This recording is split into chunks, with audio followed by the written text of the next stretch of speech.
Terima kasih pemirsa, Anda masih bersama kami dalam Berita Papua. Bagi Anda yang baru bergabung, kami akan sajikan kembali 3 berita utama hari ini.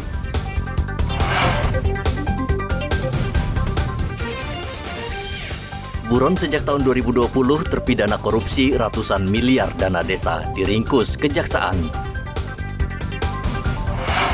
KPU Papua Selatan temukan mantan pejabat korupsi mendaftar menjadi bakal calon legislatif.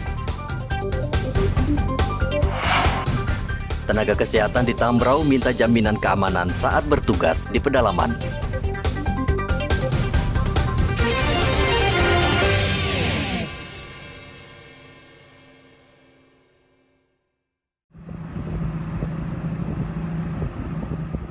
Kantor Sartimika memperingatkan warga di pesisir dan para nelayan agar tidak beraktivitas untuk sementara waktu di laut karena saat ini cuaca sangat buruk. Menurut BMKG, cuaca di perairan Mimika sangat ekstrim, yakni hujan disertai gelombang laut yang tingginya mencapai 2,5 meter. Hal ini sangat membahayakan keselamatan nelayan yang menggunakan perahu kecil saat mencari ikan. Kakan Sartimika, George Mercy Randang berpesan kepada dinas terkait untuk membantu memperingatkan para nelayan dan warga agar menunda sementara mencari ikan. Kepada para masyarakat agar benar-benar mengikuti, memahami, dan memantau terkait dengan perkembangan cuaca. Sesuai dengan informasi yang dirilis bahwa gelombang saat ini mencapai 1,5 sampai 2,5 meter.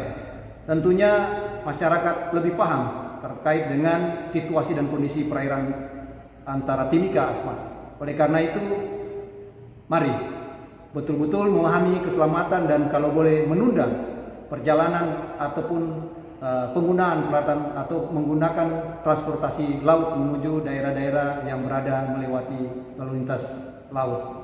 Kami juga memohon kepada instansi terkait agar benar-benar merangkul para pengguna transportasi laut, terutama yang mempunyai salah satu paguyupan yang mengkoordinir speedboat atau taksi-taksi penyeberangan yang berukuran kecil agar lebih terarah lagi untuk melaporkan kelayakan dan bahkan boleh diakomodir agar mereka boleh disahkan keabsahannya, tentunya kelayakannya akan menjadi pegangan pelaporan mereka kepada dinas terkait untuk betul-betul speedboat ini layak berlayar atau tidak.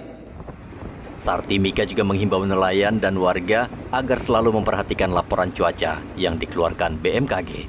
Dari Mimika, Papua Tengah, Igobat Momolin melaporkan.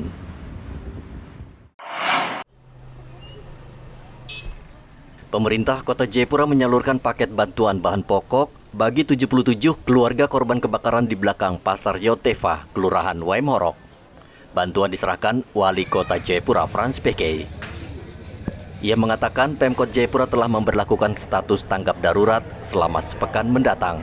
Frans juga meminta para korban memberikan data yang benar kepada petugas di posko untuk bantuan permodalan bagi korban yang kiosnya terbakar.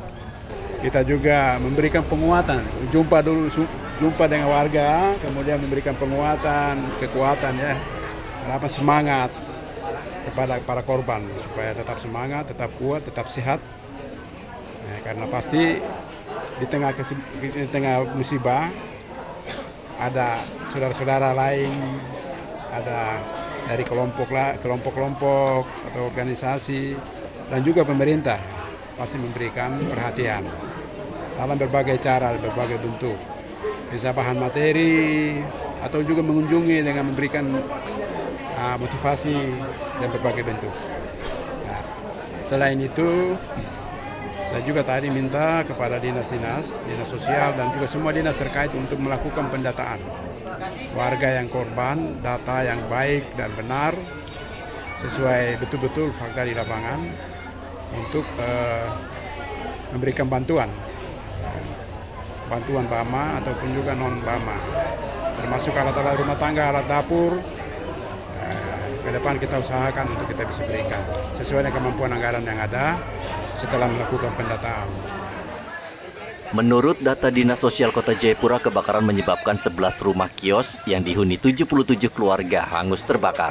Kebakaran terjadi pada Sabtu pekan lalu sekitar pukul 12 siang. Api berasal dari salah satu rumah kios, lalu dengan cepat menjalar ke rumah lain yang berdempetan.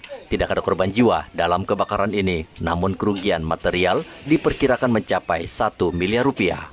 Dari kota Jayapura, Papua, Hendra melaporkan.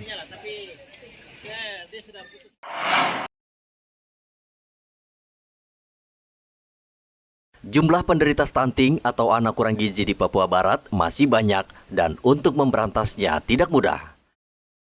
Saat ini ada sekitar 2.500 anak penderita stunting yang tersebar di 7 kabupaten di Papua Barat. Dan jumlahnya bisa meningkat setiap tahun karena belum ada cara atau metode yang ampuh untuk menekan angka stunting.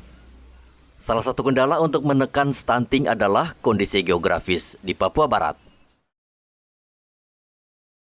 Ini dialami Gubernur Papua Barat Paulus Waterpauw bersama tim Satgas Penanganan Stunting ketika mengunjungi salah satu daerah rawan stunting. Tim harus bersusah payah menempuh jalan terjal dan tidak beraspal untuk mencapai lokasi anak penderita stunting. Kendati demikian, Paulus optimis ia bersama tim bisa menurunkan angka stunting hingga 70% dalam waktu 6 bulan. 50 anak-anak ini, kalau kita bisa bangkitkan mereka lah nanti yang menduduki posisi-posisi penting di 22 tahun yang akan datang. 100 tahunnya Indonesia, 100 tahunnya Indonesia di wilayah Indonesia yang ada di Provinsi Papua Barat, yang ada di Kabupaten Pegunungan Ampel.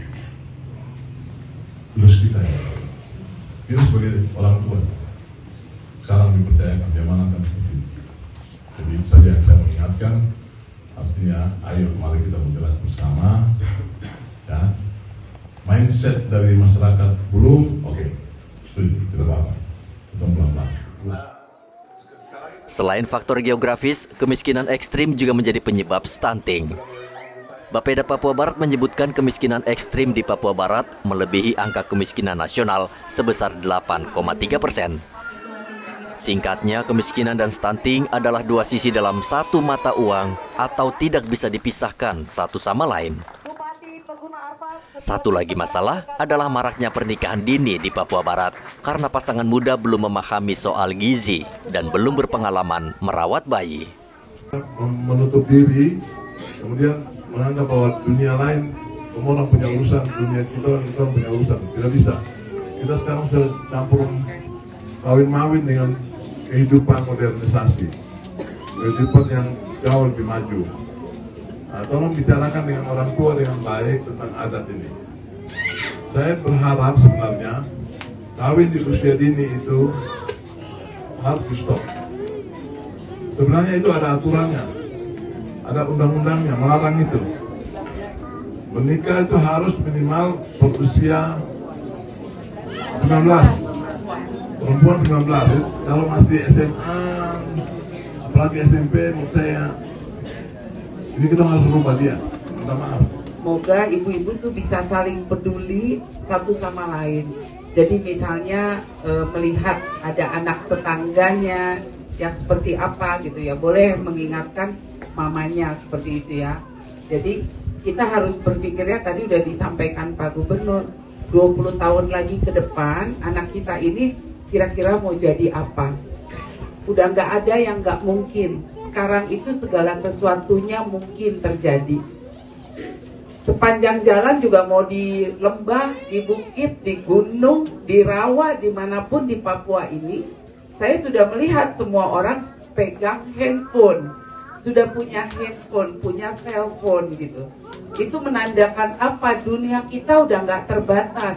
Jadi adik-adik remaja yang diri di sana, kalau mau tahu apa yang terjadi di Jakarta, bisa lihat di handphone. Betul nggak?